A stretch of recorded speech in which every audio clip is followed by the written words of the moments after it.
இந்த தலைவலி பிடிச்ச வேலை எனக்கு வேணவே வேணாம் அப்படின்னு சொல்லி செவாக் சொல்லியிருக்காரு. அப்படி என்ன தலைவலி பிடிச்ச வேலை அப்படின்னா, இந்தியாவோட இந்திய கிரிக்கெட் அணியோட பயிற்சியாளரா நீங்க ஏன் வரல? ஏன் அப்ளை பண்ணல? அப்படின்ற மாரி ஒரு யூடியூப் சேனலுக்கு கேட்டுருப்பாங்க போல. அப்போ வந்து பதில் சொல்லியிருக்காரு. அது தலைவலி பிடிச்ச வேலை.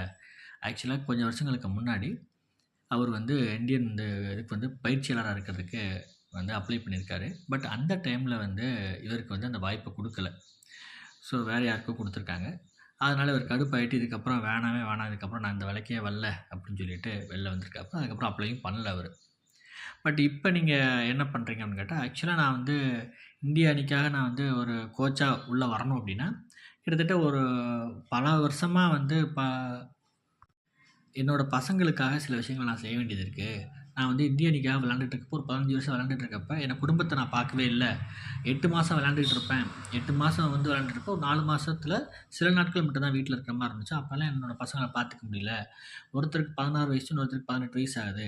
இப்ப வந்து ஒருத்தர் வந்து ஸ்பின்னராவும், இன்னொருத்தர் வந்து பேட்ஸ்மேனாவும் உருவாகியிருக்காங்க இப்ப. பட் நான் இப்ப கோச்சரா போனேன் அப்படின்னா, அந்த வேலையெல்லாம் என்னால பார்க்க முடியாம போயிரும் அப்படின்னு சொல்லிட்டு, அதேபோல இனிமேல் நீங்க பயிற்சியாளரா வரணும்னா, எனக்கு வந்து இந்திய டீமுக்கு வர்றதுக்கு இல்ல. சப்போஸ் வந்து ஐபிஎல்லுக்கு வந்து கோச் இந்த மாரி வரணும் அப்படின்னா, கண்டிப்பா வருவேன் நானு. ஐபிஎல்னா எனக்கு ஒரு 2 மாச வேல தான். அது முடிஞ்சிரும்.